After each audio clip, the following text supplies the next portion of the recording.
तर आपण मागील पाठामध्ये सांख्य दर्शनाची व्याख्या पाहिली. सांख्य म्हणजे काय आणि त्या अंतर्गत सांख्य दर्शनातील महत्वपूर्ण सिद्धांत म्हणजे त्रिगुण सिद्धांत हे पाहिला. आणि हा त्रिगुण सिद्धांत आपण प्रकृतीच्या विषयामध्ये पाहिला. आपण प्रकृती पाहत होतो, प्रकृती काय आहे आणि पुरुष काय आहे. प्रकृती पुरुष काय आहे हे पाहत असताना आपण पाहिलं पुरुष हा चेतन आहे, प्रकृती ही जड आहे. हे पाहिलं आपण. पुरुष, प्रकृती, जड, चेतन हे पाहिलं. मग ते पाहत असताना त्यानंतर आपण पाहिलं जड कशाला म्हणायचं, चेतन कशाला म्हणायचं. त्यानंतर प्रकृती त्रिगुणात्मक आहे आणि पुरुष हा त्रिगुणातीत आहे असं पाहिलं. प्रकृती कशी आहे, त्रिगुणात्मक आहे. मग यासाठी आपल्याला त्रिगुण संकल्पना पाहावी लागली. आपण एकत्रित पाहिलं दोन्ही, प्रकृती पण पाहता होतो आणि एक स्वतंत्रपणे आपल्याला गुण पाहायचे होते कन्सेप्ट. तर त्यासाठी आपण त्रिगुण पाहिले. तर त्रिगुणामध्ये मग कोणकोणते गुण येतात, तर सत्व, रज आणि तम. आणि हेच सांख्यातील सिद्धांत त्रिगुण सिद्धांत योग दर्शनामध्ये सुद्धा दिसून येतो. कुठे दिसून येतो, प्रकाश क्रिया स्थितिशीलम.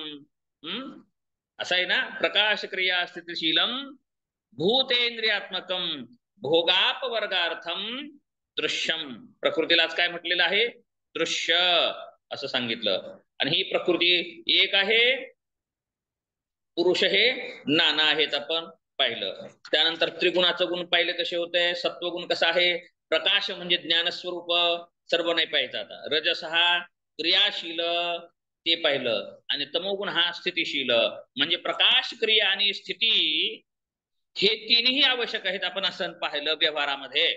म्हणजे सांख्य हा वास्तविक दर्शन सुद्धा म्हणतात, व्यवहार्य दर्शन सुद्धा सांख्य दर्शनाला म्हणतात बरं का. सांख्य दर्शनाला व्यवहार्य दर्शन सुद्धा म्हणतात, कारण व्यवहारासारखं सांगतात, व्यवहारामध्ये दिसतं सुद्धा. आपण व्यवहारामध्ये पाहिलं. मग आता मलाच कालच रात्री विचारायला पुन्हा बरं का, झोपल्यानंतर पडदे हलत होते का, हलतायत बाबा म्हटलं. बरोबर आहे, वाऱ्याने हलतायत. वाऱ्याने हलत नाहीत, वारं बाहेर जायला बघतंय. ते कसं आहे, क्रिया. बरं, प्रकाश थोडा आहे, प्रकाश पण आहे. हवेमधला हवा प्रकाशाला अडवत नाही. बरोबर आहे, पारदर्शक आहे हवा. बरोबर आहे. मग त्याच्यात जडता थोडीच आहे आणि चेतनता जास्ती आहे. चेतनता म्हणायचं नाही, काय म्हणायचं होतं आपल्याला, क्रिया. बरं का, चुकलं. चेतना म्हणायचं नाही सर, काय म्हणायचं, क्रियाशीलता जास्ती आहे. रजोगुण अधिक आहे, तमोगुण अत्यंत कमी आहे आणि सत्वगुणही आहे, मध्यम दर्जाचा आहे. मग ते काय करतं, मग भिंती काय आहेत, भिंती काय आहेत, तमोगुण. तमोगुण. तमोगुण जड. जड तर सगळंच आहे. वायू सुद्धा जडच आहे, ते तर नाही. जडापासून तयार झालेलं जडच असतं. तम जास्त आहे भिंतीवर. माझ्याकडून तशीच चूक झाली आपण बरं का, म्हणजे आपण गुण पाहत आहोत ना इथे. तर जड तत्व प्रकृतीत सतत दिसतात, कुठेही दिसतात, कुठेही पाहते लागू करा. तर भिंती जड आहेत. जड आहेत ते काय करतात, क्रियेला अडवतात आणि प्रकाशाला सुद्धा अडवतात. आलं का लक्षात. ते दोन्हीला विरोध करतात, भिंती विरोध करतात.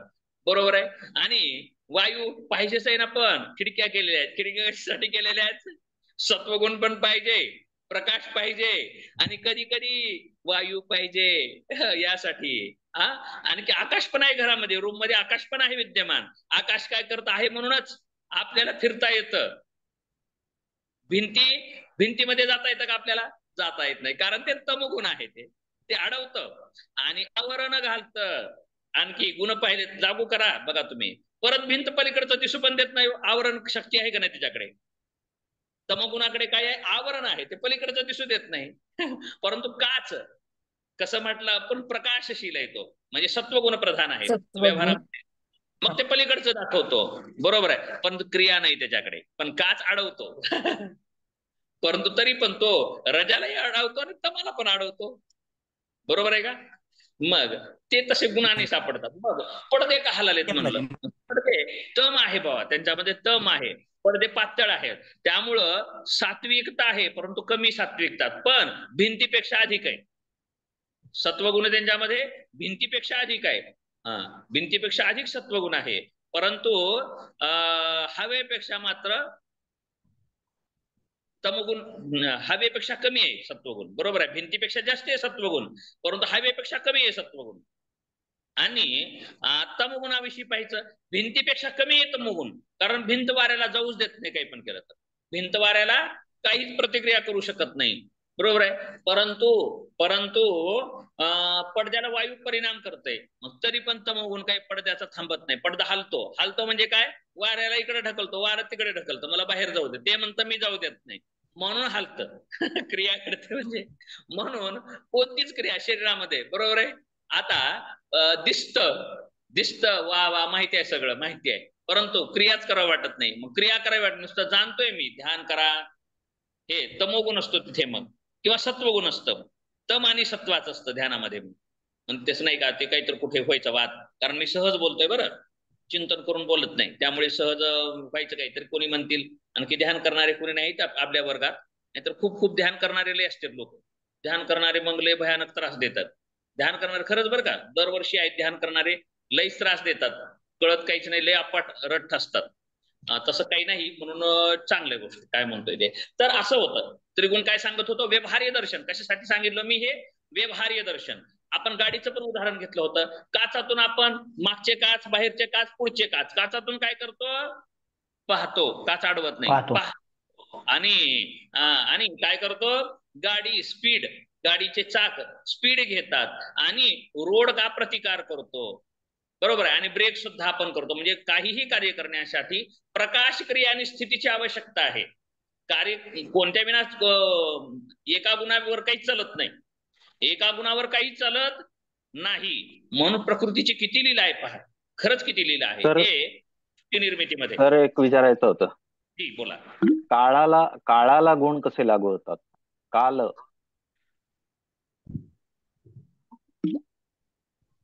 काळ म्हणजे समय, वेळ.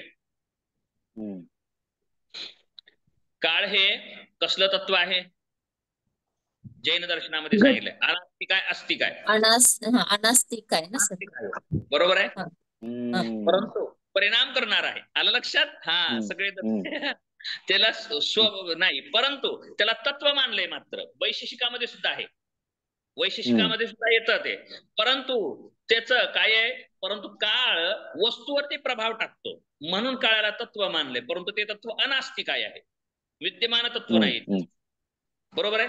कारण म्हातार करत ना, तरुणता कशामुळे ठरते, वृद्धपणा कशाने ठरतो, काळाने ठरतो, बरोबर आहे.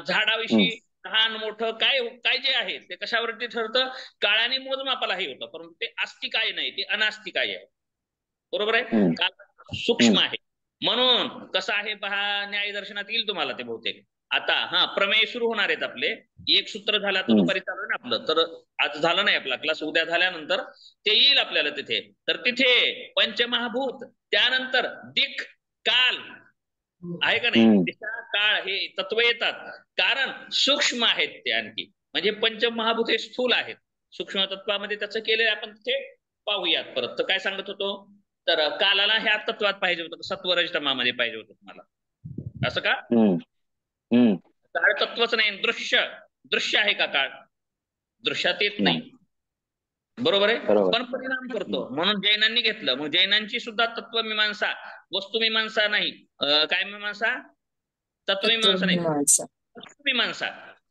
अनेक वस्तुवाद, अनेक वस्तुवाद खूप सुंदर आहे, त्यांनी वर्गीकरण खूप छान केलेलं आहे. अनेक वस्तुवादासाठी जैनांचं सुंदर उदाहरण घेता येईल आपल्याला, व्यवस्थित वर्गीकरण केलेलं आहे त्यांनी, बरं का. ते प्रत्येक ठिकाणी लागू पडतात, व्यवहारामध्ये सुद्धा लागू पडतात. तत्वज्ञान हे काही मरण्यासाठी नाही, व्यवहारासाठी आहे, असं नाही, मरण्यासाठी मुक्तीसाठी नाहीये, जीवन जगण्यासाठी तत्वज्ञान आहे. म्हणून आयुर्वेदामध्ये तत्वज्ञान घेतलेलं आहे, कारण सृष्टीची, आता तत्वज्ञान आणखी सांगतो, बरोबर आहे. ज्यांनी तत्वज्ञान ओळखलं, तत्वाला ओळखलं की त्यापासून त्रास होत नाही, तत्वाला ओळखलं नाही की हानी होते. त्यासाठी मी उदाहरण खूप जणांना सांगतो, खूप जणांना बोललो सुद्धा असेल मी. पाणी, पाणी काय आहे, तरल आहे. पाणी काय आहे, प्रवाही आहे. पाणी काय आहे, विद्राव्य आहे. विद्राव्य आहे. पाणी काय आहे, पारदर्शक आहे. हे जे काय पाण्याचे गुण आहेत, प्रत्येकाला माहित आहे का, कुणाला माहित नाही तिला सांगा, सगळ्यांना माहिती आहे. तत्वज्ञान आहे का नाही सांगा, भौतिक तत्वाचं पण ज्ञान आहे ना, ज्ञान आहे. म्हणून काय करता, पाणी बाटलीतच ठेवता, कपड्यामध्ये बांधत नाहीत. कोणी कपड्यामध्ये पाणी घेतलंय का सांगा, द्या हातात म्हणून, नाही नाही इथं टाका की उड्या रानावर, असं टाकलंय का? कोणी टाकलंय का सांगा? मग तत्वज्ञानी आहेत का नाही? कोण म्हणतो तत्वज्ञान मरण्यासाठी आणि मुक्तीसाठी उपयोगाला येतं? व्यवहारासाठी या तत्वाचं ज्ञान झालंय, सहज झाले, मात्र ते त्याला काही विशेष करावं लागत नाही. परंतु ते अदृश्य तत्व जे परमतत्व आहे त्यासाठी प्रयत्न करावे लागतात, ते सहज प्राप्त होत आहे. बरोबर. पाण्याचा गुण ओळखलेला आहे, अग्नीचा गुण ओळखलेला आहे. मग अग्नीचा गुण ओळखलेला आहे म्हणून अग्नीच्या जवळ आपण कागद, वाळलेले पदार्थ, लाकूड, रॉकेल, पेट्रोल कोण घेतं का मला सांगा बरं? मग घेतात, ओळखलंय त्यांना. मग जेव्हा आग भडकावायची त्यावेळेस ते रॉकेल टाकतात. बरोबर आहे. म्हणजे तत्वाला ओळखलंय त्याने की अग्नी बाबा ह्या पदार्थांनी प्रज्वलित होते, आणि पाणी टाकलं की थांबते. मग तत्वाचं ज्ञान आहे का नाही? कोणतं तत्व कोणत्याला विरोध करतं याचं ज्ञान आहे का नाही सगळ्यांना? सगळे तत्वज्ञ तिथले, सगळेच तत्वज्ञ आहेत हे. बरोबर आहे. त्याचं तत्वाचं ज्ञान आहे. बरोबर आहे. घर बांधलंय, भिंती मजबूत केल्यात का? वायू तत्व घरात येईल बाबा, जलतत्व घरामध्ये येईल, म्हणून तर घर बांधलेत. मग तत्वज्ञानीच आहेत ना. होय सौदत्ती सर, आहे ना, तत्वज्ञ आहेत सगळे, म्हणून घर बांधलेलं आहे. मग पुन्हा आणखी नाही पण गरज पडते कधी म्हणून खिडक्या ठेवल्यात. नाही बा पाणी पाऊस वारं नको म्हणून ठेवावं, पण वायूची गरज पण पडते यासाठी खिडक्या ठेवल्यात. म्हणजे आमच्या गरजेनुसार आम्ही घेऊ. मग ते ठेवलं म्हणून पुन्हा काचे वाटलं प्रकाश अतिच यायला लागला, बाहेरच्या ना दिसेल म्हणून पडदे केले आतून. काय आहे? तत्वज्ञान आहे. म्हणजे हे सगळं तत्वज्ञानच आहे व्यवहारामध्ये, बरं का. म्हणून आपण तत्वाला बदला म्हणत नाही, पाण्याला म्हणत नाही तुझा स्वभाव सोड, अग्नीला म्हणत नाही स्वभाव सोड, बरं का. पृथ्वीला म्हणत नाही आपण तुझा स्वभाव सोड, बरं का.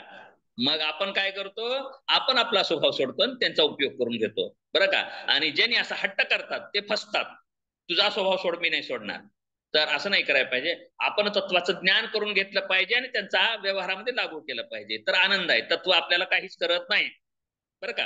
तत्वज्ञान झाल्यापासून मनुष्य विकसित झालेला आहे. तत्वाचं ज्ञान झाल्यापासूनच मनुष्य विकसित झालेला आहे. ठीक आहे, असो, भौतिकतेकडे जाईल, व्याख्यान वाढेल थोडस. मग सहज सुचलं म्हणून सांगतोय मी, बरं का. हे सुचलं म्हणून, कारण तत्वज्ञान व्यवहार उपयोगीच आहे, व्यवहार उपयोगीच आहे. आणि हेच त्रिगुण सिद्धांत कळाल्यानंतर आपण मनुष्याचं सुद्धा उपाय करू शकतो, माणसाच्या प्रवृत्तीला जाणू शकतो आणि प्रवृत्तीला नियंत्रित सुद्धा करू शकतो. कशाद्वारे? त्रिगुण सिद्धांतांना समजून घेऊन, आणि त्रिगुणाचा बादही करू शकतो. तर ते कशाला? विवेक ख्यातीद्वारे. अंतिम व्यवहारासाठी त्रिगुण जाणलं की व्यवहार होतो, आणि त्रिगुणातीताला जाणलं की जन्म मृत्यूचं बंधन हटतं, कर्माचं बंधन हटतं, मुक्ती प्राप्त होते. आणि त्रिगुणाला जाणलं की व्यवहार सफल होतो. त्रिगुणाला जाणल्याने व्यवहारामधले सर्व गोष्टी प्राप्त होतात. आणि त्रिगुणातीताला जाणलं, त्रिगुण अतीताला जाणल्याने जन्म मरणाच्या बंधन मुक्त होतो. बरोबर आहे. म्हणजे प्रपंच यशस्वी करण्यासाठी सुद्धा तत्वाचं ज्ञान पाहिजे. न्यायशास्त्र काय सांगितलं? असत किंवा सत हे सुद्धा प्रमाणानेच जाणलं जातं. सत किंवा असत न्याय दर्शनामध्ये चालू होता आपला विषय. सतपण किंवा असतपण, सतच्या जाणण्याने असतचा जाणीव होते, आणि असत जाणण्याने सतची जाणीव होते. सत किंवा असत, खरं किंवा खोटं, जिहासा किंवा इप्सा. इप्सा आणि जिहासा असा शब्द होता तिथे न्यायदर्शनामध्ये. तशा प्रकारे असो, न्यायदर्शनाकडे आपल्याला जायचं नाही. तर आपण आलो होतो त्रिगुण सिद्धांताकडे. म्हणून हे सांख्य दर्शन हे व्यवहार्य दर्शन आहे. म्हणून सांख्य दर्शनावरती चीनी भाषेमध्ये चीनी लोकांनी, चीनी तत्वज्ञानांनी खूप याच्यावरती ग्रंथ लिहिले आहेत सांख्यकारिकेवरती.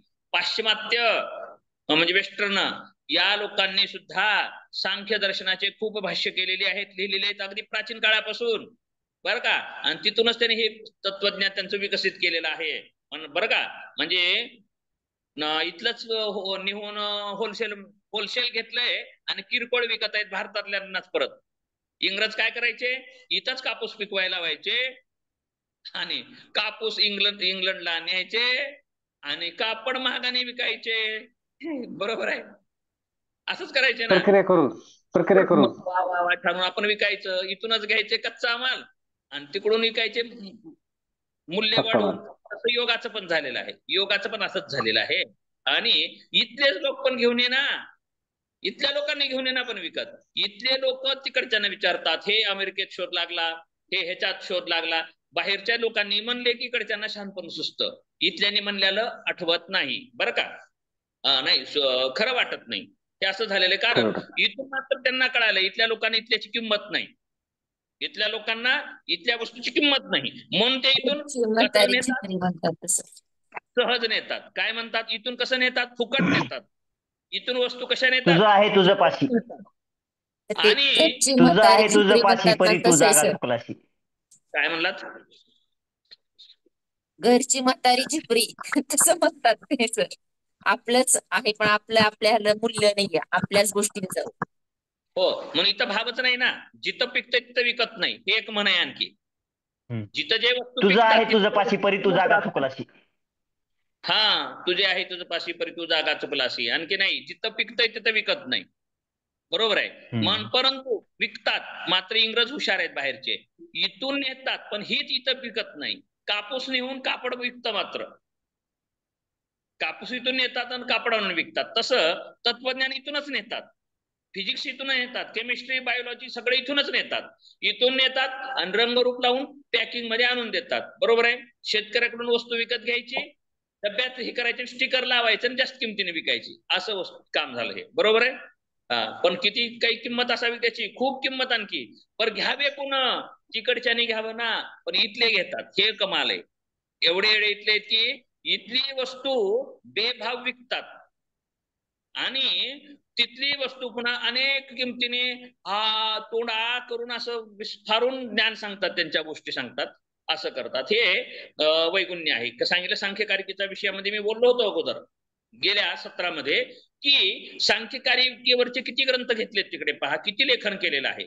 आणि त्रिगुण सिद्धांताला, सत्कार्यवादाला आणि भारतीय दर्शनाला सुद्धा फ्राईड, कार्ल जुंग आणि ऍडलर यांनी, कार्ल जुंगच बहुतेक त्यांनी, मी वाचलं त्यांच्या पुस्तकामध्ये, भारतीय योग दर्शनाला सायकोलॉजी म्हणून त्यांनी खूप म्हणलं. सुरुवातीला मानसशास्त्राचं सांगोपांग जर कोणी अध्ययन केलं असेल तर भारतातील योग दर्शनकारांनी आहे पश्चिमच्या मानसशास्त्रज्ञांचं, आणि आपले त्यांचं शिकतात सायकोलॉजी. काय घ्या, जाऊ द्या, विषय जाईल पुढे. असं झालेलं आहे. योगाचंही तसं झालेलं आहे, सांख्य दर्शनाचं सुद्धा असं झालंय. म्हणून सांख्य दर्शनाला प्रत्येक दार्शनिकांनी स्वीकारलेलंच आहे, आणि ते भाग नाही स्वीकारल्याशिवाय संख्याचे सिद्धांत येणं केन प्रकारेनं कसं येऊ द्या, परंतु त्यांचे घेऊनच केले प्रक्रिया. संख्याचे तत्व घेतल्याशिवाय कुणालाच भाग नाही राहिलं, कुणाचंच भागलं नाही, त्यांच्याशिवाय भागतच नाही. ठीक आहे, चला, असं हे सांख्य दर्शन आहे. आणि ते योग दर्शनाचं सुद्धा कसलं आहे, तात्विक दर्शन आहे. योग दर्शनाचं तत्वमीमांसा इथूनच प्रगट होते, बरं का. आणि ते योग दर्शन हा विस्तार आहे, आणि सांख्य दर्शन सिद्धांत आहे. सांख्य दर्शनाचा सिद्धांतिक भाग आणि साधनाचा भाग योग आहे. सिद्धांत आणि साधना असं झालेलं आहे, बरं का. सांख्याकडून काय राहिलं होतं, सैद्धांतिक भाग खूप परिपूर्ण केला, परंतु साधनेचा भाग राहिलेला, विस्तार केला नव्हता.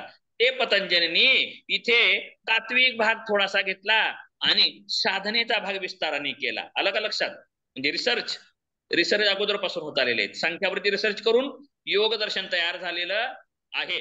चला, कुठपर्यंत आलो होतो, अर्धा तास गेला असाच बघा. काय करावं लागेल बुवा, तर त्रिगुण सिद्धांत अशा प्रकारे आपण पाहिलं, काहीच सांगणार नाही आता.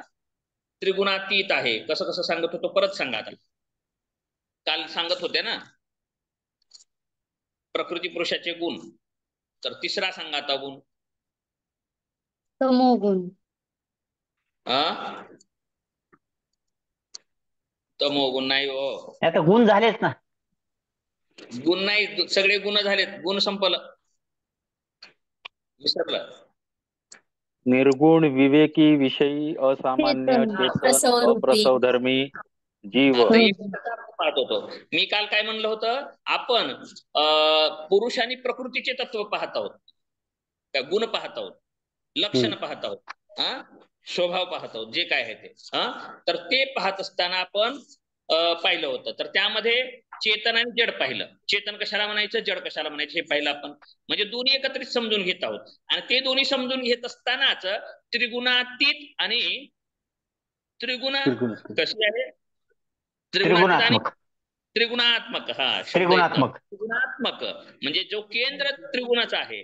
प्रकृती प्रगट होण्यासाठी त्रिगुणांचाच आधार घ्यावा लागतो. त्रिगुणाशिवाय प्रकृती प्रगट होऊ शकत नाही. कारण का? तर ती कशी आहे? अव्यक्त आहे. ती कशी आहे? अव्यक्त आहे. म्हणून अशा प्रकारे आपण स्वरूप पाहिलं होतं. आणि त्यानंतर तिसरं स्वरूप होतं, आता काय म्हणला तुम्ही मग? विवेकी अविवेकी का? तिसरं काय सांगायचं? विवेकी अविवेकी. तर प्रकृती ही अविवेकी आहे. अविवेकी, विवेक म्हणजे ज्ञान, विवेक म्हणजे ज्ञान, बरोबर आहे. तर ज्ञान स्वरूप सांख्य पुरुष आहे आणि अज्ञानमयी ही प्रकृती आहे. ठीक आहे, ज्ञान आणि अज्ञान कळालं. पुढे दुसरा गुण काय आहे? प्रसववृत्ती. प्रसवधर्मी आणि अप्रसवधर्मी. प्रसवधर्मी कोण आहे? तर कृती आहे. प्रसव, प्रसव म्हणजे जन्म देणे, आणि धर्म म्हणजे गुण. धर्म म्हणजे गुण. प्रसव धर्म धर्मी. धर्म आणि धर्मी हा पण विषय आला होता. धर्म आणि ज्याच्या अंगात गुण असतो त्याला धर्मी म्हणायचं. धर्मधर्मी, बरोबर आहे. लिंग लिंगी, लिंग लिंगी, धर्म धर्मी. धर्म कोणता? प्रसवने. आणि कुणात आहे प्रसव? प्रकृतीमध्ये. मग तिला काय म्हणायचं? प्रसव धर्मी, बरोबर आहे का? प्रसव धर्म आणि प्रसव धर्मी. ज्या गुणांचा आधार जो घेतो त्याला, ज्यांच्यामध्ये जो गुण आहे त्याला गुणी म्हणायचं. गुणी म्हणजे ही प्रकृती. कसल्या गुणी? प्रसव धर्मी या गुणी, या गुणाची आहे, प्रसव धर्मी आहे. तर प्रसवणे हा तिचा धर्म आहे. प्रसवणे हा धर्म असल्या कारणाने ती प्रसवते म्हणजे जन्म देते. कुणाला जन्म देते? त्या समग्र सृष्टीला जन्म देते. आता याच्या अगदी विपरीत कोण आहे? पुरुष आहे. तो कसा आहे? अप्रसवधर्मी, म्हणजे नकारात्मक आहे. तो प्रसवधर्मी नाही, तो प्रसव करत नाही, त्याला प्रसव होत नाही, तो जन्म देत नाही कशालाच, कुणाला. मग जन्मतो का? तो जन्मत पण नाही आणि जन्म देत पण नाही. पण प्रकृती जन्मत नाही परंतु जन्म देते, असा फरक आहे बरं का. न जन्मणारी पण जन्म देणारी, न जन्मणारी परंतु जन्म देणारी आहे. आणि पुरुष न जन्मणारा आणि न जन्म देणारा. आम्ही देत बी नाही बुवा, घेत बी नाही. काही जण असे असतात बघा, आम्हाला द्यायचं पण नाही घ्यायचं पण नाही, बरोबर आहे. काही म्हणतात व्यवहार करावं, द्यावं घ्यावं. नाही, आम्हाला कुणाशी जमत नाही, आम्ही देत पण नाही घेत पण नाही, असे असतात. तसा हा पुरुष आहे, म्हणजे अलिप्त आहे, बिचारा अलिप्त आहे. तो देत पण नाही घेत पण नाही, जन्मत पण नाही आणि जन्म देत पण नाही. पण प्रकृती अशी आहे की जन्मत नाही परंतु जन्म देते. आणि मग तिला जन्म कशामुळे देते? कारण तिचा धर्म येतो, बरोबर आहे. धर्म येतो तिचा. धर्म म्हणजे, धर्म म्हणलं की धर्म शब्दाचा अर्थ आहे गुण. धर्म शब्दाचा अर्थ असतो गुण, आणि तिचा गुणच आहे. मग तिचा गुण म्हणजे काय? तिचा स्वभाव आहे. स्वभावानुसार वागतच असतो, वागतच असतो. म्हणून ती प्रसव देते, परंतु चेतन नसल्यामुळे ते जन्म देऊ शकत नव्हती. काय, बरोबर आहे. चेतनतेशिवाय त्याला ऊर्जा मिळतच नव्हती. या कारणाने चेतन तत्वाशी मिश्रण झाल्यामुळे साम्यावस्थेमध्ये हे त्रिगुण कसे असतात माहितीये? निपचित पडलेले असतात. हे त्रिगुण कसे असतात? एक अव्यक्त. समवस्थेत असतात. आणि सम असतात त्यावेळेस क्रियाच घडत नाही. सगळ्यांचं बळ ज्यावेळेस समान होतं त्यावेळेस क्रियाच घडत नाही, काहीच दृश्य नाही. मग ह्याला म्हणायचं अव्यक्त. ह्याला काय स्थिती म्हणली? अव्यक्त स्थिती असते प्रकृतीची. मग पुरुषाशी संलग्नता मिळाली की काय होतो? कंप निर्माण होतो. कंप निर्माण होतो कशात? प्रकृतीच्या गुणामध्ये. कंप निर्माण झाला की मग ते कशी होते? चलबिचल होते गुणांमध्ये. कशामध्ये चलबिचल होते? गुणांमध्ये, बरोबर आहे. चलबिचल होते, कमी अधिक्य व्हायला लागतं, कंप निर्माण होतो. मग त्यात काय होतं? गुणांचं कमी अधिक कमी अधिक कमी अधिक होण्याने प्रगटीकरण व्हायला लागतं. आणि सत्वगुणापासून सुरुवातीला प्रगट काय होतं? सत्वगुणापासून सुरुवातीला काय प्रगट होतं? प्रकाश.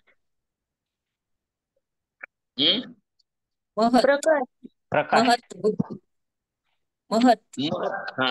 त्यालाच महत, त्यालाच काय नाव दिलंय? महत. म्हणजे प्रकृतीपासून सुरुवातीला महानच असावं लागेल ना बाकीचा जन्म द्यायला. सुरुवातीचा जन्मणार आहे ते, म्हणून तो महान आहे, म्हणून त्याला म्हणायचं महत. ते कसं आहे? महत तत्व झालं. आणि महत तत्वानंतर, आणि महत तत्वालाच आणखी काय म्हणतात? बुद्धी बुद्धी. बुद्धी. बुद्धी का म्हणतात? आता जर जड असेल, जड असेल, काही करू शकत नसेल म्हणल्यावर करण्याची इच्छा तर असेल का त्यांना? इच्छा झाल्यास त्याचं निर्दर्शन कोणीतरी करावे लागेल, चिंतन करावं लागेल, विचार असली पाहिजे, इच्छा असली पाहिजे. मग प्रसवधर्मी आहे. आणि सुरुवातीला तत्व तयार काय झाले प्रकृतीपासून? बुद्धी. प्रकृती तर विद्यमान अगोदरचे. मग सुरुवातीचं विकार काय आहे? तर बुद्धी. पहिला विकार काय आहे? बुद्धी.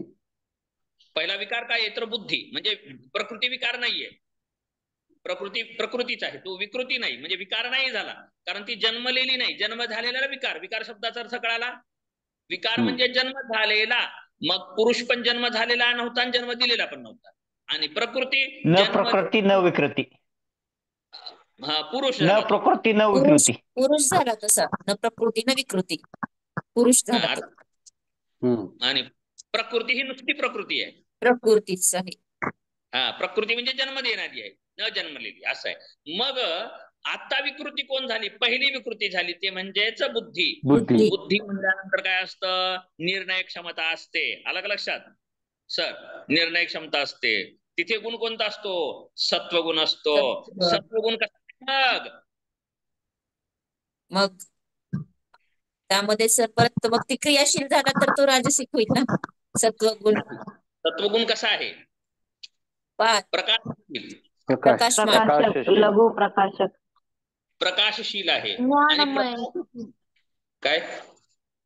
ज्ञानमय आहे. ज्ञान आहे, प्रकाशशील आहे. प्रकाशालाच ज्ञान म्हणायचं. तर मग काय होतं? जड कोणता आहे गुण यामध्ये? सगळ्यात जड आहे तो तम आहे, वजनदार. त्यानंतर हलका रजोगुण आहे आणि सगळ्यात हलका सत्वगुण.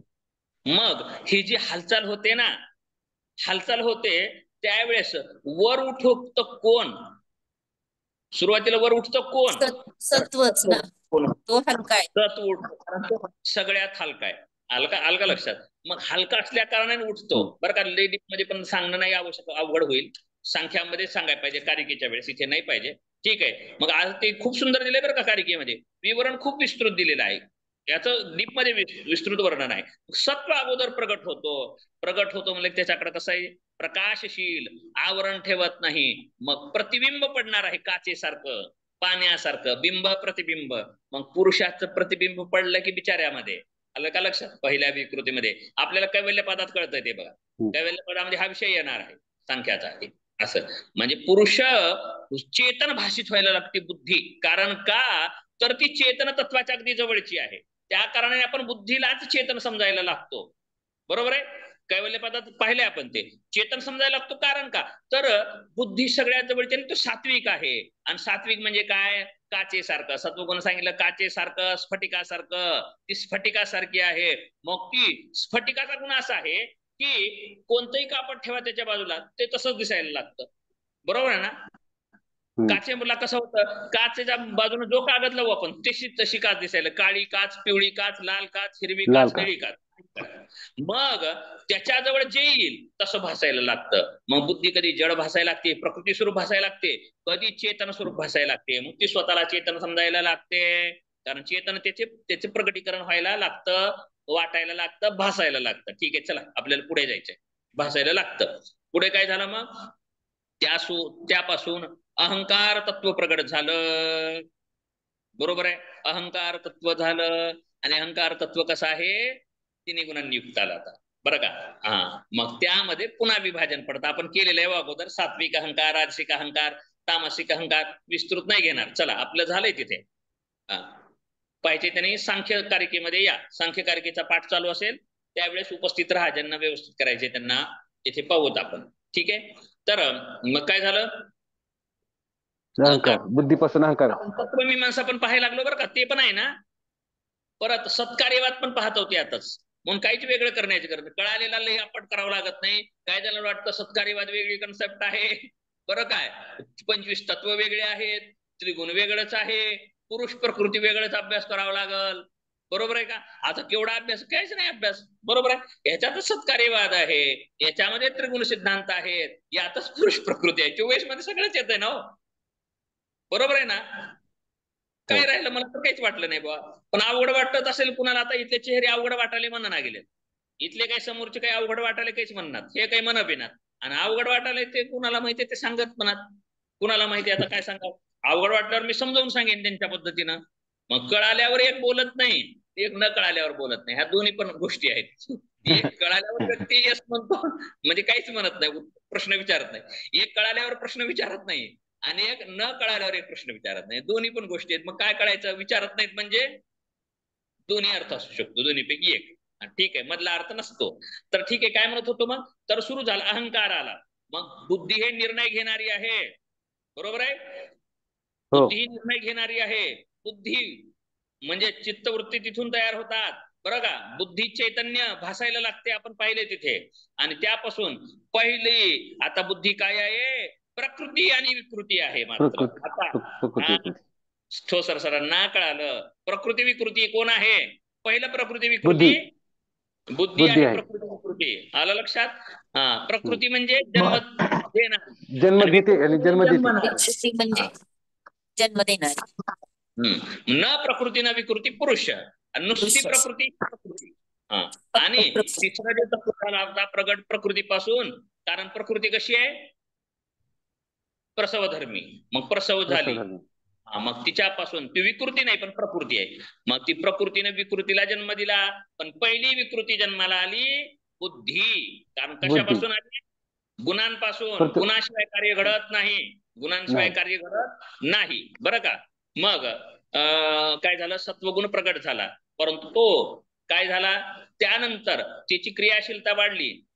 काय करण्याची क्रियाशीलता वाढली? अनेक होण्याची. काय होण्याची? प्रकृती एकच आहे बरं का, अनेक व्हायची. पुरुष अनेक आहेत, प्रत्येक पुरुषाला प्रकृतीच्या अधीन, त्रिगुणांच्या अधीन घेऊन काय करायचंय, तिला आता खेळायचंय, खेळ खेळायचा आहे. तर त्यासाठी ती काय करते, मग पुरुषामध्ये आता काय झालं, इच्छाशक्ती तयार झाली. बुद्धीने काय झालं, इच्छाशक्ती तयार झाली, वृत्ती होण्याचं सुरू झालं, बरोबर आहे? मग आता काय करायचे, तिला वाटलं आता कार्य करण्यासाठी, इच्छा निर्माण होण्यासाठी अहंकार तयार झाले. मी आहे कळायला पाहिजे तरच करेल ना. मग पुरुषांना प्रत्येकानं मी पाहिजे, दूधगावकर सर. प्रकृतीला वाटला हे पणाची जाणीव करून दिली पाहिजे. मग यासाठी पुन्हा अहंकार नावाचं तत्व तयार झालं. मग प्रत्येकाला मी आहे ही जाणीव सुरू झाली. तिथून मी आहे पणा सुरू झाला. मी आहे. आवाज येत नाही का? कदाचित येतोय ना स्पष्ट? मी आहे, प्रत्येकाला आहे आहे आहे. तुम्ही हाव, मी हाव, सगळेजण हाव. ते आहे पण आहे, तो अहंकार आहे. अहंकार शब्दाचं नाव युगो नाही. इथे युग घ्यायचं नाही अर्थ, बरं का? अहंकार लय गर्विष्ठ आहे बाबा असं नाही अर्थ घेऊ नका, बरं का? अहंकार म्हणजे असणे. हा, असणेपणाची जाणीव तुमच्यामध्ये, माझ्यामध्ये, तो सुद्धा एक करणच आहे. जसं हात पाय इंद्रिय आहेत, तसं अहंकार सुद्धा एक इंद्रियच आहे, परंतु अंतर इंद्रिय आहे, ते अंतःकरण आहे. आणि हे स्वची जाणीव होणे, स्वची जाणीव होणे. हो, असणेपणाची जाणीव करून देतं. मग आता प्रत्येकाला आहे वाटायला लागलं का नाही? आहे. आता मग सुरू झालं आहे, आता काम केलं पाहिजे. मग काम करायला काय लागतं बाबा? मन लागतं. इंद्रिय संनिकर्षासाठी परत काय लागतात? ज्ञानेंद्रिय लागतात आणि कर्मेंद्रिय लागतात. मग सात्विक अहंकार, राजसिक अहंकार आणि तामसिक अहंकार, हे 3 प्रकारचे अहंकार होते. त्यातील अहंकाराचं कसं झालं, कसा अहंकार आला? सात्विक आणि राजसिक मिळून सत्वाधिक्य आणि राजाचं त्याला सहाय्य, यातून कृती घडली. हे ज्ञानेंद्रिय, कर्मेंद्रिय आणि मन 11. आलं लक्षात? आणि पुन्हा इकडून काय घडलं, आता उरला कोणता? तामसिक अहंकार.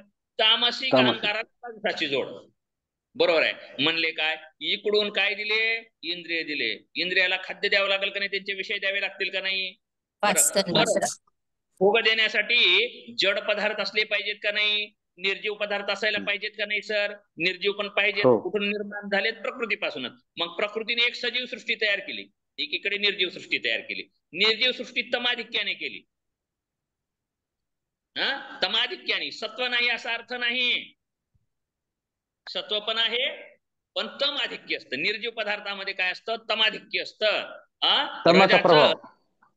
तमाचा प्रभाव जास्त असतो. आणि इकडे तम नसतो, नाही, इकडे पण तम असतो. सजीवामध्ये पण तम असतो.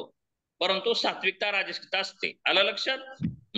ठीक आहे. अशा अर्थाने मग तमोगुणापासून इकडचं काय तयार झालं? मग तमापासून तन्मात्रा तयार झाल्या. तन्मात्रा, तत्मात्रा अशा मात्रा तयार झाल्या. त्याचं नाव आहे मात्रा कोणत्या? 5. शब्द, स्पर्श, रूप, रस, गंध.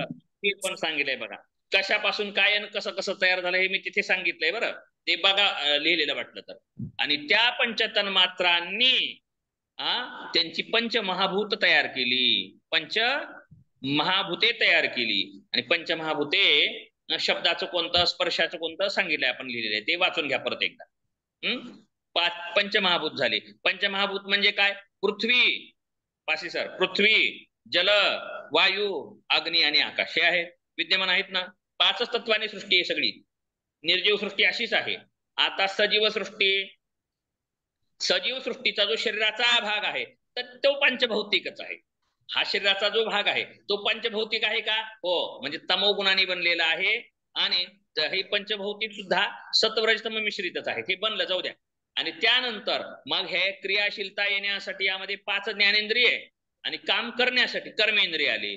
आणि इंद्रिय सन्निकर्ष आणि काय करण्यासाठी? नियंत्रण करण्यासाठी मन, अशी 11 तयार झाली. मग आता प्रकृती विकृती ह्याच्यातले सांगायचे. नुसती विकृती किती आहेत? विकृती 7 आहे ना सर? नुसत्या विकृती म्हणजे ते 16 आहेत. 16. हा, नुसत्या विकृती 16 आहेत. प्रकृती विकृती किती? प्रकृती विकृती 7. 7 आहेत. कोणकोणत्या? बुद्धी, पंचतन्मात्रा. बुद्धी, पंचतन्मात्रा, बुद्धी आणि अहंकार. कुणाला दिलाय? पंचभूतांना. म्हणून त्या विकृती ठरतात कारण अहंकारापासून तयार झाल्यात. परंतु प्रकृती कुणाची ठरतात? या पंचभूतांची. पंचभूतांना जन्म दिलाय म्हणून प्रकृती पण आहे, विकृती पण. हे पंचतन्मात्रा, बरोबर आहे. पण पंचमहाभूत काय ठरतात? आणि 2 बुद्धी म्हणजे महत्बुद्धी आणि अहंकार. हा प्रकृती पण आहे आणि विकृती पण आहे. कारण प्रकृतीपासून तयार झालेले आहेत आणि दुसऱ्यांना जन्म. मग ते प्रकृती पण विकृती असे 7 आहेत. प्रकृती विकृती 7 आणि नुसती विकृती 16. मग त्यात काय? मन, ज्ञानेंद्रिय, कर्मेंद्रिय हे 11. हे जन्म पुढे देत नाहीत, तिथे थांबतात. आणि पंचमहाभूत हे झाले विकृती नुसती. आणि प्रकृती विकृती 7. आणि नुसती प्रकृती अव्यक्त म्हणजे प्रकृती. आणि न प्रकृती विकृती पुरुष. अशी तत्वाची वर्गीकरण केलं. 25 तत्वांचं झालंय बरं. कळालं असेल, न कळाल्याने विचारा, परत कळवून देऊ. आता हे आधीच सांगायला लागलेत, काय करू मी? उगाच सांगणं काय अपेक्षित नाही. सगळं व्यवस्थित कळालंय. विभाजन वर्गीकरण करून कळालंय. ठीक आहे. तर हे अशा प्रकारे 25 तत्वांचं वर्णन झालं. आणि सत्कार्यवाद पण एकदा म्हणून सांगतो. सत्कार्यवाद या नावाने सांगावंच लागेल ना तरी पण लोकांना आता. सत्कार्यवाद, सत म्हणजे असणे, कार्य म्हणजे कार्य, कार्याचं सतपणा असणे. कार्य सत म्हणजे कार्य कारणामध्ये अस्तित्वात असणे. सत म्हणजे अस्तित्व, असणे म्हणजे कारणामध्ये कार्य अस्तित्वात असणे. या सिद्धांताला नाव सत्कार्यवाद आहे. याला नाव काय आहे? सत्कार्यवाद आहे. मग हा सत्कार्यवादातून काय कसं आहे? तर प्रकृतीमध्ये हे काय आहे? त्रिगुण विद्यमानच आहेत. म्हणून त्रिगुणापासून निर्मिती होते. प्रकृतीमध्ये काय आहेत? हे गुण आहेतच म्हणून प्रगट होतात. पुरुषामध्ये आहेत का? नाही, म्हणून ते प्रगटच होत नाहीत. पुरुषामध्ये हे गुण नाहीतच म्हणून ते प्रगटच होत नाहीत. पुरुषामध्ये गुण काय? चेतनच आहे, तो चेतनच राहतो. साक्षी आहे, तो साक्षीच असतो. प्रकृती जड आहे, जडाला जन्म देते. आवाज येत नाही का? अडकळतोय का आवाज? नाही, क्लिअर येतोय. तुमचं चित्र थांबलेले दिसत होते म्हणून म्हटलं. ठीक आहे. तर संध्याताई मग काय सांगितलं आपण? सत्कार्यवाद सांगितला. म्हणजे जसं तिळामध्ये तेल आहे म्हणून तिळातून प्रगट होतं, तसं प्रकृतीमध्ये त्रिगुण आहेत म्हणून त्रिगुणाचं कार्य घडतं, त्रिगुण प्रगट होत असतात. आणि ही समग्र सृष्टी कशी? सजीव आणि निर्जीव सृष्टी प्रकृतीपासून तयार झालेली आहे. जसं की सत्कार्यवादानुसार, बरं का, सत्कार्यवादानुसार ती प्रगट झालेली आहे. असा सत्कार्यवाद झाला. आता काय उरलं? पुरुष प्रकृतीचं काय उरलंय आता अभ्यासक्रमातलं?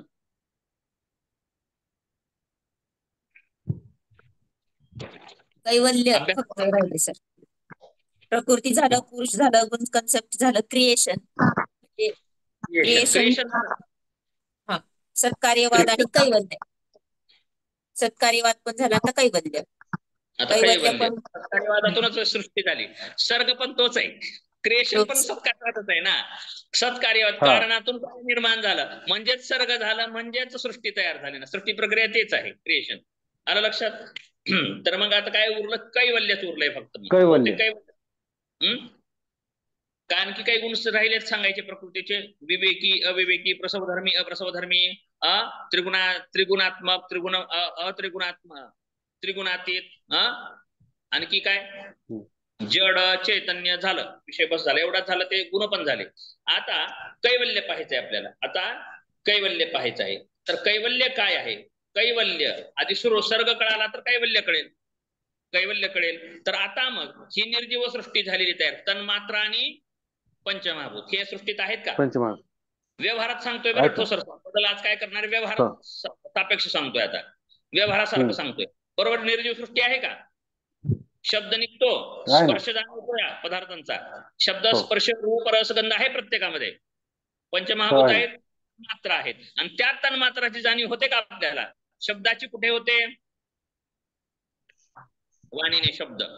स्पर्श करतो आपण, स्पर्श शब्द, रूप डोळ्याला, रस जिभेला, गंध जिभेला, नाकाला, आणि शब्द चुकलं होतं, शब्द कानाला ऐकू येतात.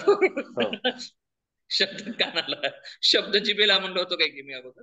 शब्द कानाला, शब्द, स्पर्श, रूप, रस, गंध, हे पाचही तन्मात्रा. हे 5 तन्मात्राला अनुभव कोण करतं? 5 ज्ञानेंद्रिय. संपर्क झाला. परत आता हे तन्मात्राचा अनुभव घेण्यासाठी, भोग भोगण्यासाठी हे नुसतं कळून नाही चालत. उपयोगासाठी कर्मेंद्रिय, 5 कर्मेंद्रिय माहिती आहेत. हात, पाय, कान, नाक, नाही काय, हात, पाय, वाक, पाणी, पायू, उपस्थ. वाक, पाच, पाणी, पायू, उपस्थ. हा जी, ठीक आहे. असे 5 कर्मेंद्रियाच्या मार्फत कर्म होतात. आहेत मॅडम, असतात जागी. कॅमेरा बंद असतो पण आहेत जागे त्या. मग ते कर्मेंद्रियामार्फत कार्य घडतं. कार्य घडायला लागतं. मग जन्म झालाय ना आपण, कुठून झालाय? प्रकृतीपासून जन्म झालाय. परंतु पुरुषाचा जन्म नाही झाला, लक्षात असू द्या. आपण सुरुवातीला या, आता पुरुषाचा जन्म झाला नाही. पुरुष हा अलिप्त होता, त्रिगुणातीत होता, परंतु फक्त संलग्न झालाय तो प्रकृतीसोबत. आणि प्रकृतीनं सर्व खेळ केला. मग तिथून जन्म झाला. काय झालं? बुद्धी तयार झाली. बुद्धीपासून अहंकार, अहंकारापासून सजीव आणि निर्जीव सृष्टी, आणि शरीर तयार झालं. आणि शरीराला हे 5 कर्मेंद्रिय, 5 ज्ञानेंद्रिय यांचं नियंत्रण करणार कोण आलं? मन. मन तयार झालं. मग मन आहे प्रत्येकाला. मन आहे का नाही? मन आहे. भावना आम्हाला आहे का नाही? मन काही, असं म्हणतो आपण प्रत्येकाला.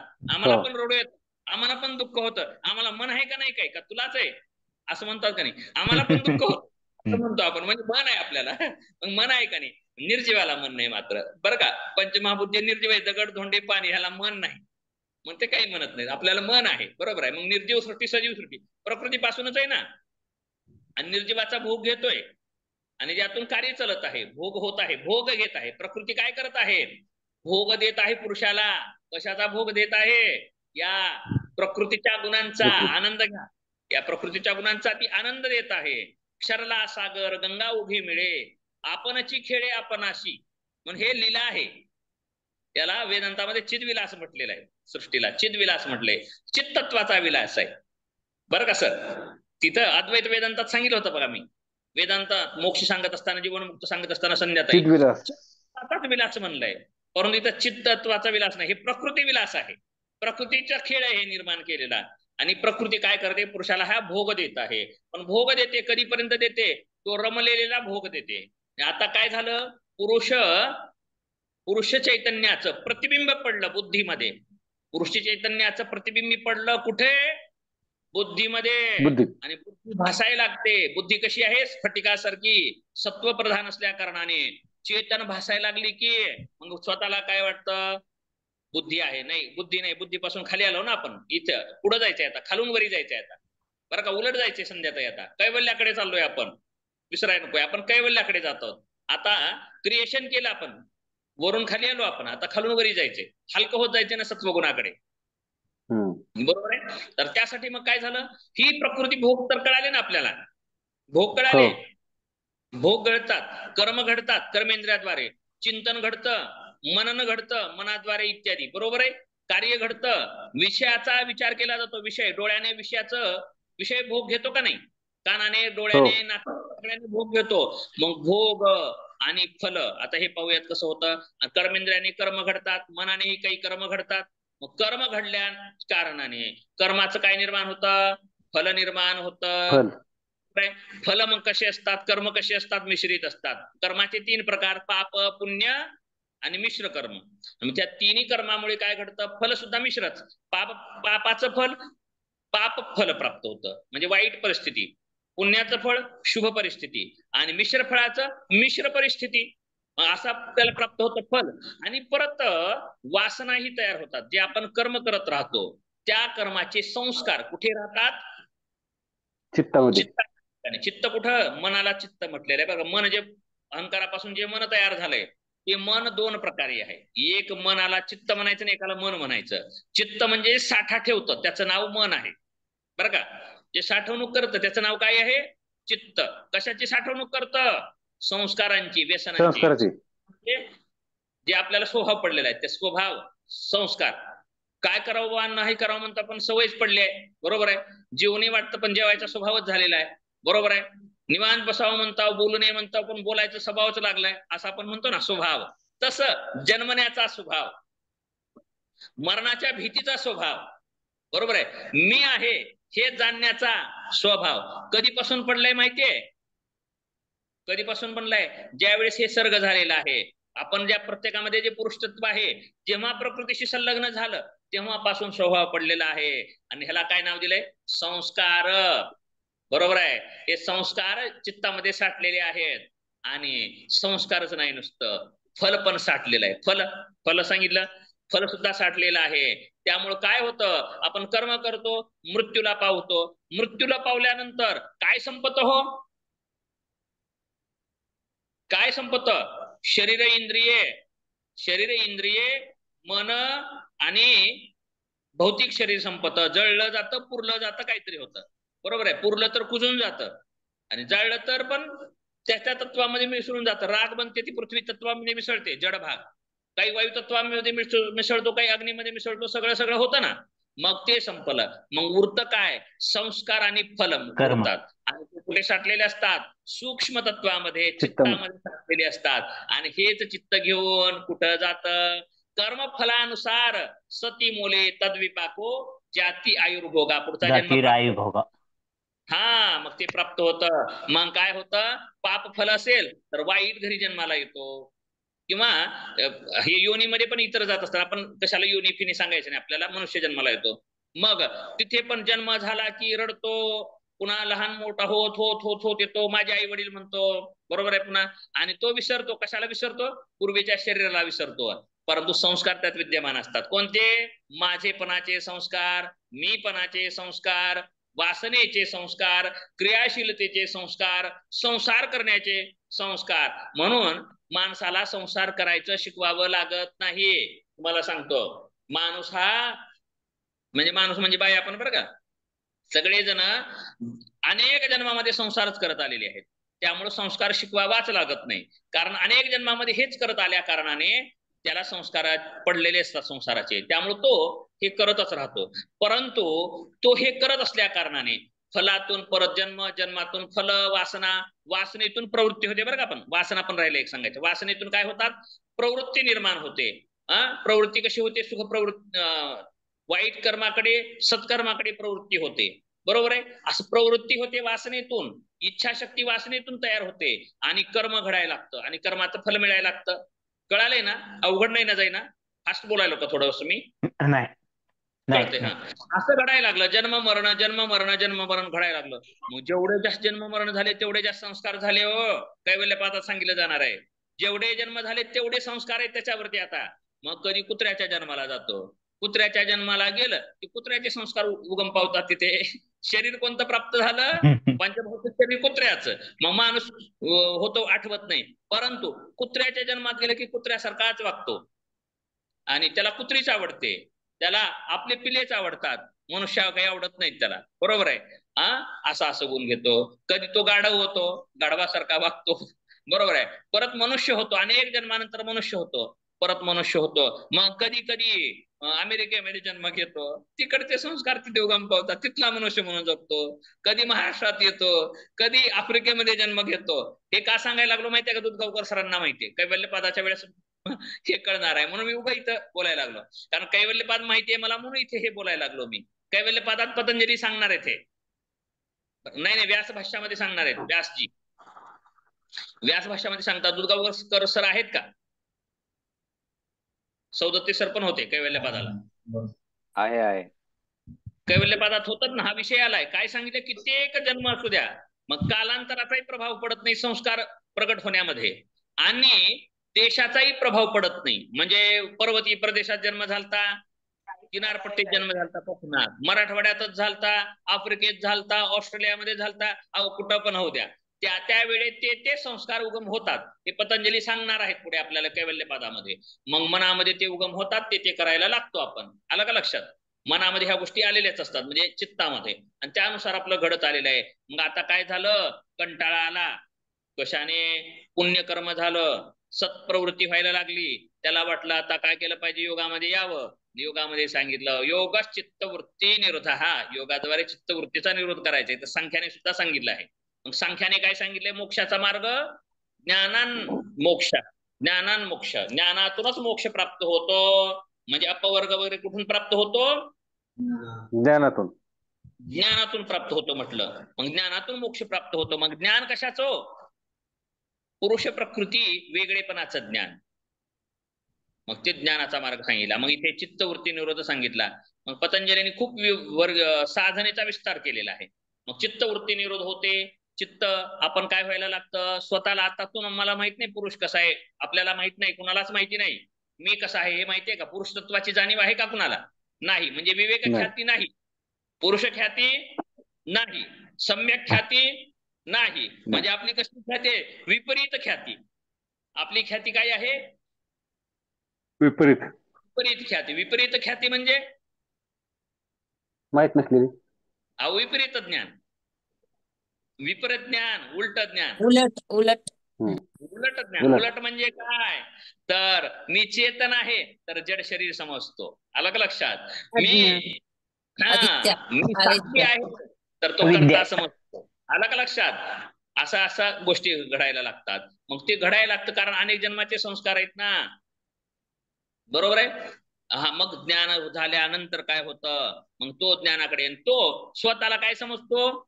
चित्त तरी समजतो. आणि चित्ताच्या लई पुढे गेलं तर अहंकारापर्यंत येतो. अहंकाराच्या लई पुढे गेलं तर तो बुद्धीपर्यंत जातो. आणि बुद्धी म्हणजे मी म्हणायला लागतो. मग त्यालाच अंतःकरण चतुष्टय म्हणतात, किंवा तीनच अंतःकरण आहे तिथं. कसं? मन, बुद्धी, चित्त, अहंकार. तर मन चित्तामध्ये चाललं. मन, चित्त, अहंकार, बुद्धी, असं उलट. आलं लक्षात? मन, चित्त, अहंकार, बुद्धी, असं अंतःकरण आपण. आलं लक्षात? मनाद्वारे आपण सन्निकर्ष करतो आणि चित्तामध्ये साठा. मग आता काय करावं लागेल? चित्ताचा साठा नष्ट झाला पाहिजे. मग आता जन्म प्राप्त झालेला आहे. आपल्याला जन्म प्राप्त झालाय, चित्तात साठा आहे, आपल्या वासनेचा, संस्काराचा साठा आहे ना. मग आता आपल्याला काय करायचं? कैवल्य प्राप्ती करायची आहे. कैवल्य प्राप्ती करायची आहे तर काय करावं लागेल? ते साठा काय वाटून द्यावं लागेल, बँकेतलं बॅलन्स सगळं पार करावं लागेल ना. पार करायचंय, खर्च करावं लागेल, पार करायचंय. मग पार करावं लागेल. करत असताना आणखी तयार व्हायला लागलाय ना. आता आणखी कर्म घडायला लागलं. काय करावं लागेल? अगोदर जैनासारखं अगोदर नवीन कर्म होऊ लागल. नवीन कर्म होऊ नाही लागल, अगोदरच सारावं लागेल. आलं का लक्षात? मग कर्म न घडण्यासाठी कसं करावं लागेल? कसलं कर्म व्हावं लागेल? भगवद्गीतेनुसार निष्काम कर्म आणि योग संख्यानुसार अकर्म. अकर्म कधी होतं? चित्त नष्ट झालं पाहिजे. चित्त काय झालं पाहिजे? नष्ट झालं पाहिजे. हेतू, फल, आश्रय आणि आलंबन हे नष्ट झाल्यानंतर कैवल्यपादात येणार आहे. हेतू, फल, आश्रय, आलंबन हे नष्ट झाल्याने आश्रय स्थानच नष्ट झालं. कशाचं? संस्काराचं. संस्कारचं फलाचं अलग आश्रयस्थान संपलं. आता किसाच नाही ना, गटोडच नाही, आता कशात साठवता तुम्ही? मग काय झालं, आता नवीन कर्म येतच नाही. मग आता कर्म घडतं ते कसलं घडतं, त्याला म्हणायचं अकर्म. अकर्म घडायला लागतं. अकर्म त्याच्याकडून कर्मच घडत नाही, फलजनकताच राहत नाही. मग व्यक्ती विद्यमान दिसतो, जे केवल झालेलं आहे त्याला कर्म घडतं. मग असं व्हायला लागतं. मग ते होण्या अगोदर काय होतं, हे घडतं कधी, त्यावेळेस त्याने चित्ताचा निराश करतो, चित्त निरोध करतो, अहंकाराचाही निरोध करतो आणि बुद्धीचा सुद्धा निराश करतो. कधी? चित्त निरोध झाल्याच्या नंतर चित्त त्याच्या कारणामध्ये लीन होतं. कोणत्या कारणामध्ये लीन होतं? मन कुठे जातं? चित्त विषयांकडे. आता काय करावं, आता उलट विषयाकडे कसं जाईल? अहंकारामध्ये. अहंकारामध्ये जातं. मग स्वतःला आता समाधीचे प्रकार पण पाहिलेत. कसले कसले समाधी? वितर्कानुगत, विचारानुगत, आनंदानुगत आणि अस्मितानुगमात. आता तिथं फक्त आणखी अलीकडचे संप्रज्ञात समाधी कळले को. आता अस्मित एवढी जाणीव आहे, काहीच वस्तूचं ज्ञान नाही. मग आपण ध्यान नासारावरच ध्यान द्या, इथे ध्यान करा, ह्याच्यावर ध्यान करा, विष्णूच्या ह्याच्यावर ध्यान करा, कमळातील विष्णूचं ध्यान करा, असं ध्यान करा. आपण आलंबन घेतलेलं आहे, आलं का लक्षात? आलंबन घेऊन म्हणजे काट्यानेच काटा काढायचा आहे, यासाठी प्रारंभिक आहे, बरोबर आहे. परंतु असं व्हायला लागलं, उत्तरोत्तर हे प्रगत आहे. मग अस्मी फक्त जाणीव राहायला लागले, त्याला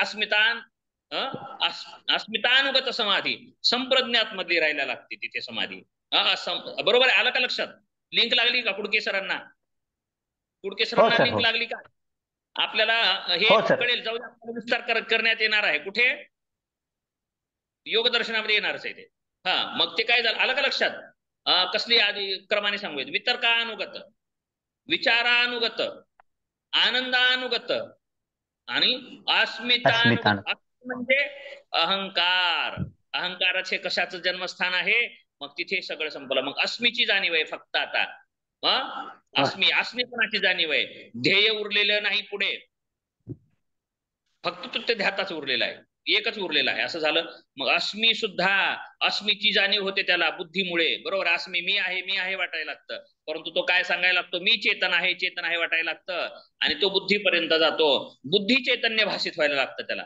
पण त्याच्याही पुढे ज्यावेळेस कसली समाधी, असंप्रज्ञात समाधी प्राप्त होते, त्यावेळेस त्याला बुद्धी चैतन्य सुद्धा नाही म्हणून कळायला लागतं. मग तिथे एक धर्ममेध समाधी सुद्धा येणार आहे. धर्ममेध समाधी बौद्ध दर्शनाच्या वेळेस सांगितलं होतं. संध्याताईला आठवण राहतं, संध्याताईंना ध्यानात राहतं बरं का. भूमी सांगितल्या होत्या बौद्ध दर्शनामध्ये, बोधिसत्व कोण असतं ते.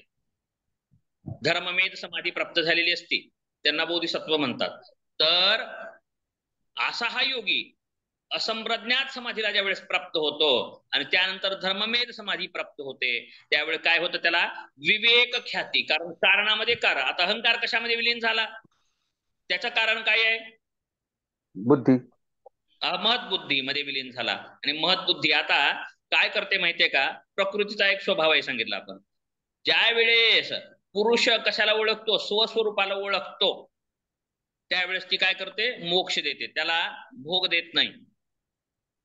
हे पहिले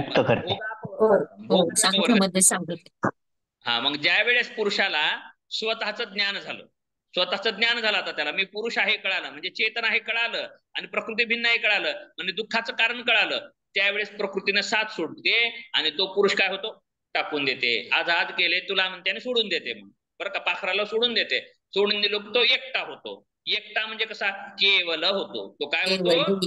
केवल होतो. आणि या केवलाच्या ठिकाणी काय आहे? आनंद आहे, बरं का. मग त्याने भोगही घेतले आणि आनंदही घेतला. यासाठी मनुष्य जन्म झालेला आहे, कैवल्य प्राप्तीसाठी मनुष्य जन्म झालेला आहे आपल्याला, बरं का. भोग घेतले पण आपल्याला अपवर्ग साध्य करायचा आहे, यासाठी मनुष्य देहच आहे. कारण पशु पक्षी योनी जे आहेत त्या निवळ भोग योनी आहेत, तिथे काही करता येत नाही, कारण तिथे बुद्धी नाहीये. कसले आहेत ते? समनस्क, अमनस्क. पाहिलंय आपण. मन आहे पण विचारशक्ती नाहीये तिथे. मनुष्याला विचारशक्ती आहे. म्हणून या विचाराच्या बळावरती, ज्ञानाच्या बळावरती ज्यावेळेस तो या पुरुषतत्वाला जाणतो, कसं जाणतो? सम्यक जाणतो, म्हणजे खरं जाणतो, विपरीत नाही जाणत. सम्यक ख्याती झाली. काय झाले त्याला? आता सम्यक ख्यायते, विपरीत ख्यायते नाही. विपरीत ख्याती म्हणजे तो स्वतःला विपरीत जाणतो, स्वतःला चित्त समजतो, स्वतःला मन समजतो, स्वतःला अहंकार समजतो, स्वतःला बुद्धी समजतो. त्यावेळेस तो काय राहतो? अविद्या. अविद्येमध्ये असतो, म्हणजे विपरीत ख्यातीमध्ये असतो. आणि ज्यावेळेस त्याची सम्यक ख्याती होते त्यावेळेस त्याला प्रकृती सोडून देते. त्याला काय देते? मग मोक्ष प्रदान. त्याला प्रकृती मूळ स्वरूपात जातो. मूळ स्वरूपात जातो आणि मूळ स्वरूपात जातो आणि प्रकृतीला सोडतो. नाही प्रकृती सोडते आणि सोडल्यानंतर तो काय होतो? केवली होतो. त्या केवलपणाला काय म्हटलेलं आहे? कैवल्य. कैवल्य कळालं? त्या केवलपणाला काय म्हटलेलं आहे? कैवल्य. कसं? जो अगोदर होता, कधी होता? प्रकृतीच्या नादाला लागणे अगोदर जो एकटा होता तसाच झाला. आला का लक्षात? कारण अनादी काळापासून प्रकृतीच्या संबंधात आलोय आणि कित्येक जन्म मरण होत आहेत.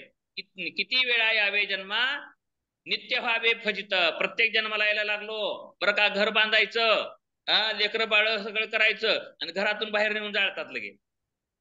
पुन्हा पशु पक्ष्याच्या योनीला यायचं, घरटं बनवायचं. पक्षी बनला का ठोसर सर, पुन्हा घरटं बनवायचं. चोचीमध्ये काही धान्य आणायचं, लेकराला पोसायचं, लेकरं उडून जायचे, परत दुसरे लेकरं द्यायचं. कधी मग बहिर ससाण्यानं खायचं, ते वेगळ्या पाखराने खायचं, गरुडाने खायचं, सापाने खायचं. तिथून पण जीव लपवायचं. तिथे पण मरणाची भीती संगच आहे सोबत. तिथून तिथं जायचं, पुन्हा वेगळा जन्म यायचा. किडे कीटक मुंग्या होत होत होत होत होत मनुष्य जन्माला यायचं. तिथं परत संसार करायचा. तिथं पण कोणीतर कापायचं, मारायचं, खून करायचं, तोडू तोडू खून करायचं, त्रास देऊ देऊ नाचायचं अंगावरती, अरे गडे नेण्याचं, लय त्रास आहे बा म्हणायचं. बरोबर आहे. इतरांना मरताना रडायचं आणि आपण मरणारच इतरांना मरतो असं. बरं का? आपण मरतो आणि आपण मरणार आहे, उद्या मरणारा आज मेलेल्याला रडतो, असं होतं. कसं होतं? बरोबर आहे का? उद्या मरणारा आज मेलेल्याला रडतो.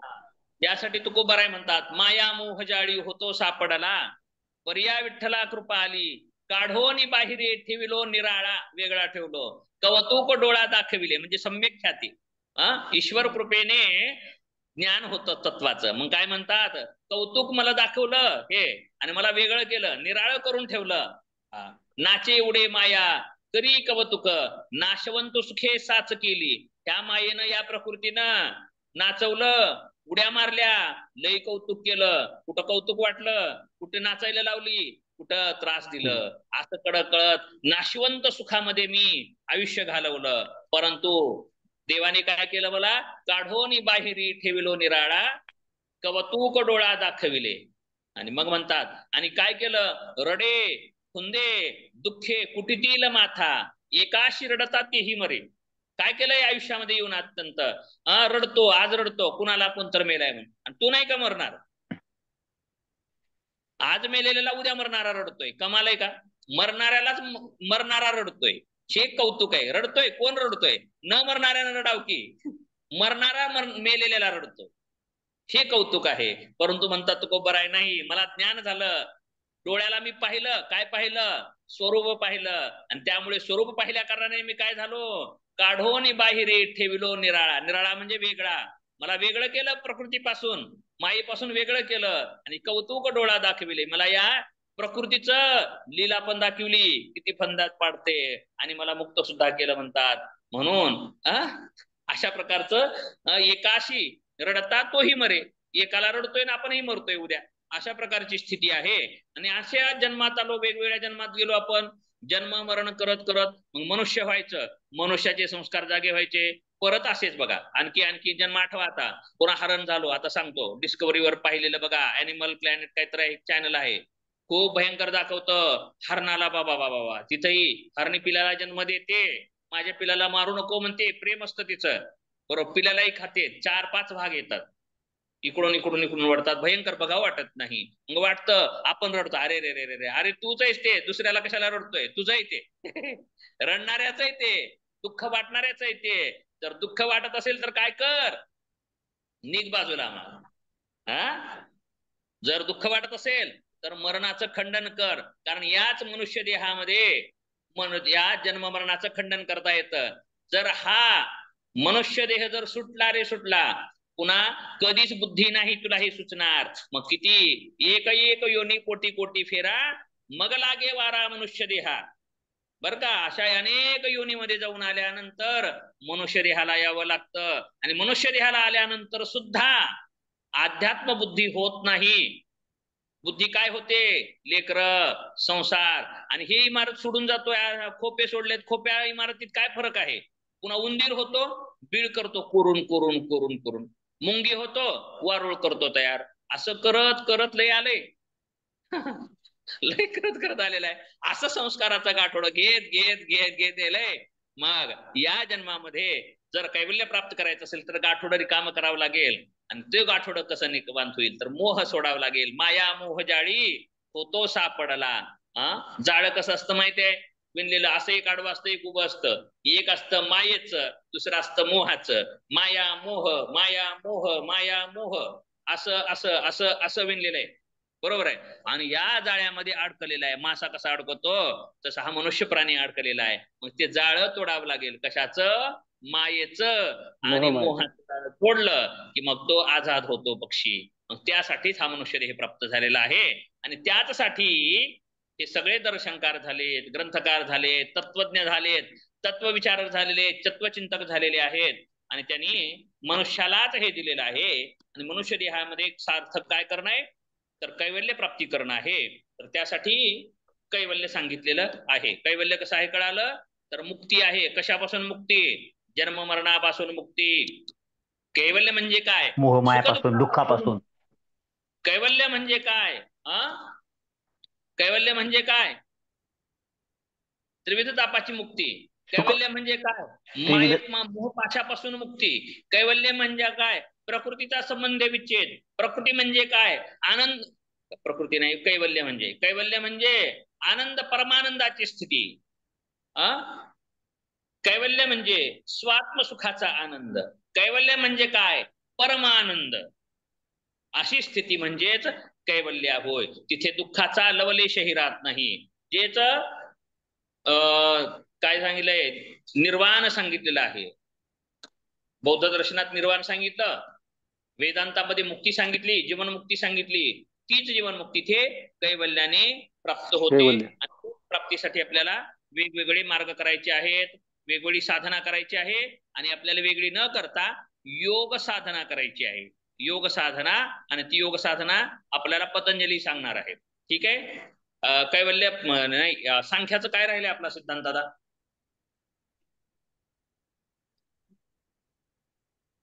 सांख्य दर्शनाचं काही उरलं नाही. झालं सर, सगळेच मुद्दे झाले. पॉइंट. हा, ठीक आहे. आता आपण मग उरलं आता योग दर्शनच आहे. ठीक आहे. उद्या 1 तास घेऊया त्याच्यावरती, किंवा प्रॅक्टिकल वर घेऊ. पाठ योजना वगैरे म्हणतायत, बघू काय घेता येईल ते बघूयात. किंवा रिव्हिजन परत एकदा सांख्य दर्शनाचं करूयात वाटलं तर. आणि नंतर बाकीचा भाग करूयात. ठीक आहे. थांबूयात मग आपण. काय विचारायचं असेल तर विचारू शकता.